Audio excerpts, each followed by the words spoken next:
and the end? Well, we have the beginning, of course, with the marriage of Othello and Desdemona. The middle is Iago's deception, and the end, spoiler alert, is the murder of Desdemona and the discovery of Iago's lies. Now, within this three-part structure, then there are three main ingredients: the hamartia, the tragic flaw, a tragic flaw in our tragic hero's character that will bring about his downfall. The catharsis, that's the purgation of emotions so the audience feel they have learned something. And the anagnorisis, the character's revelation of something that hasn't been realized previously. Othello, as protagonist, fulfills Aristotle's requirement for a tragic hero.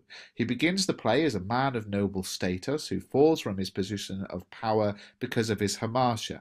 The catharsis and anagnorisis come when Othello realizes the truth about Iago and Desdemona. So within this three-part structure, Shakespeare then uses the five recognized structural divisions of a dramatic work, according to classic critical theory. We have the five-act analysis with our exposition, which is our introduction of main characters and the meaning of the story. So Othello's appearance is delayed, but he's mentioned repeatedly. In Act 1, Iago is deliberately introduced first to allow him to manipulate the audience into believing his description of Othello as a barbarous, revolting, threatening man, thus heightening the anticipation of Othello's arrival on stage. Roderigo and Iago start the play by informing Brabantio of his daughter's elopement. In Act 2, Brabantio complains to the Duke of Venice. Othello delivers his defense. Brabantio withdraws complaint.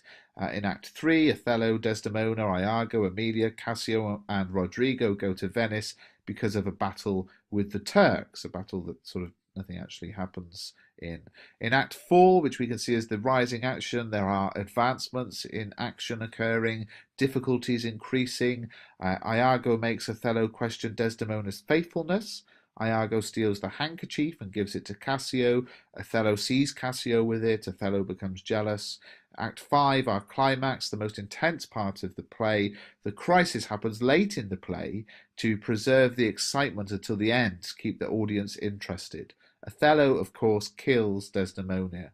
Emilia realizes what's happened and reveals all. Iago kills Emilia. Othello realizes the truth, tries to kill Iago. Lodovico disarms Othello, and Iago escapes. In the falling action, the characters resolve the conflict through confessing and then by dying. Othello accepts his mistake, finds a dagger, and begs to be remembered honourably.